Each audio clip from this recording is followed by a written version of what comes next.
Brucho, ale vidíš, teraz s bruchom sa dá ísť.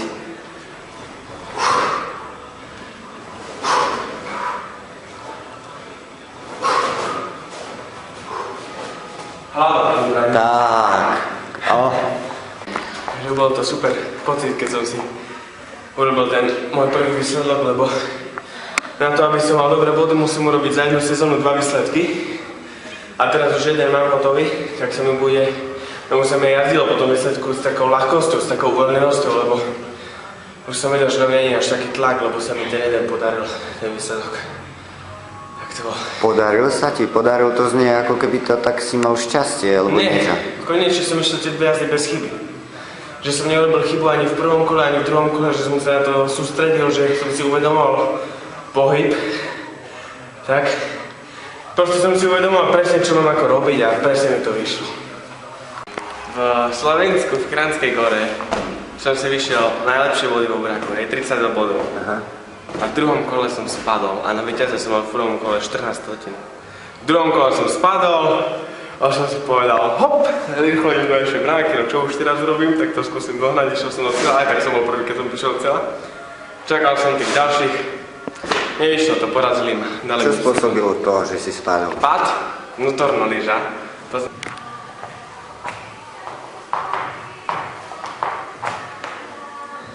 Čo najmenej povedz? Že teraz, keď robím všetko preto, aby som bol dobrý lyžiar, tak chcem raz napísať knihu, keď sa mi to fakt podarí, keby som vyhral olympiádu alebo majstrovstvá sveta. A chcem napísať tú knihu a rozmýšľam.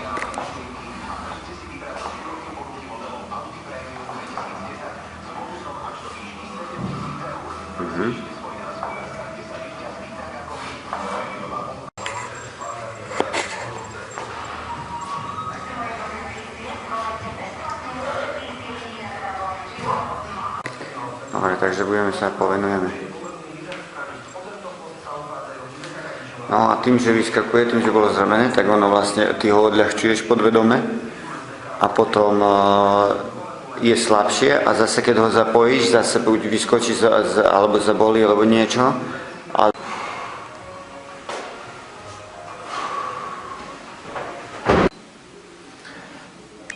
Tak tie prípravy boli rozdielne určite.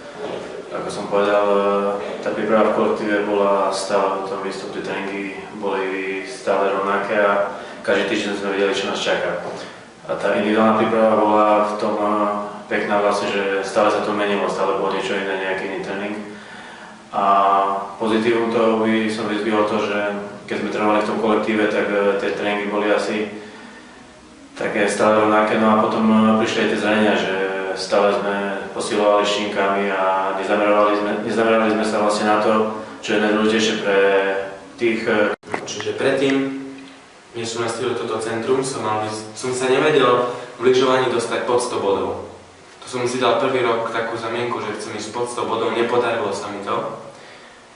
Ale potom, druhý rok som zrazu skočil na 60 bodov a to som ešte nepoznal Mareka. A myslel som si, že to sa mi už nikdy nepodarí lepšie a lepšie, pretože aj tréner, čo ma predtým trénoval, mi vravel, že to je môj maximum. Potom som začal spolupracovať so super človekom. Z tej jazdy. A teraz som išla a posledné brány už proste, tam to bolo celkom ešte ťažšie, tak som si dala pozor na to, že wow, ako dobre som to prešla. A potom už skoro posledné brány do cieľa, tak tam už to bolo také, že žiadny problém by nemal byť. A práve tam ma napadlo, že Ježišmaria, veď už som skoro v cieli, čo keď teraz tu niečo vyvediem. A presne som spravila takú chybu, že som vlastne vyhrala 300, čo je strašne tesné. Takže nakoniec to vyšlo tiež, ale ako tá chyba ma mohla stať veľa. No a to znamená, že sa potvrdilo čo? Že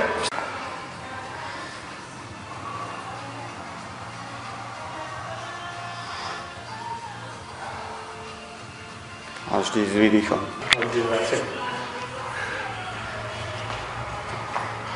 Pýtaj sa vlastne. No, že čo si hovoril, že čo? Tak tie bolky práve, že proste ma nepustia určité veci. Či už je to s chorobou, keď si poviem, že budem chorý, tak 2 dní na to som chorý. Presne to aj naladne. Nedávam, proste idem sa porovnávať, ako keby som bol 100% zdravý a tým padám na psychike, že som slabý. Akože... nedávam to za vinu zranenia, ale sebe, ako keby som ja zlyhal bez toho, aby bol zranený. Proste potom mám nechuť strašne nechuť. Viem, že zase budem sa ostávať, že zase budem niekde pomalšie, že proste to, že zase nebudem hrať, alebo čo to mi to nedovolí hrať, keby som bol menej cenný sa cítim tým pádom. Keď nemôžem tieto veci robiť.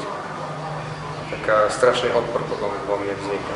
Aj vlastne je sobota, nedeľa a teraz sa začínam týždeň tréningov a ja už teraz pôjdem vlastne na sranky na ten tréning, že zase to bude také. Miesto toho, aby som sa tešil. A čo si s tým doteraz robil? Alebo skúšal si niečo s tým urobiť? Stále s tým bojujem posledné 2 roky, čo mám tie zranenia. Stále to je. A zranenie čo? Kolena? Kolena je len pohľad? Kolena, jednu sezónu rameno, druhú sezónu koleno. A medzi tým som mal aj čo.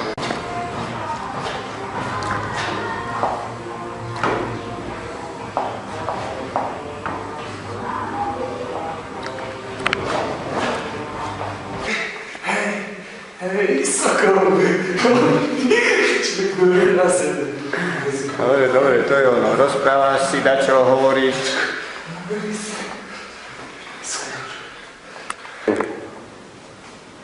Nie, celé telo musí byť zafixované. Tak. Takto Tak, iba? hej, takto iba. Teraz? Dvíhaš raz jednu nohu hore, tak, hej, dohora, zapájaš.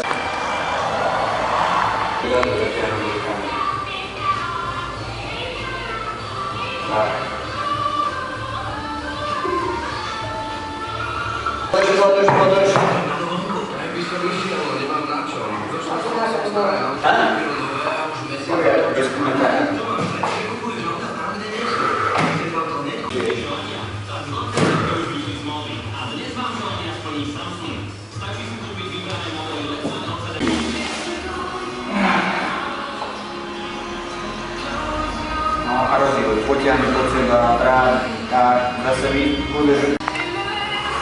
Nie. Vždy, keď robíš ťažšie, tak. Silná vlna rádia OK. Zdravíme hráče z Pejkáky. Víte benzínu 95, víte za Euro 16.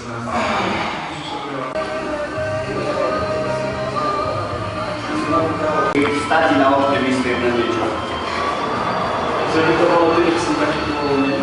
No to určite. Dopredu, ja tak chcem.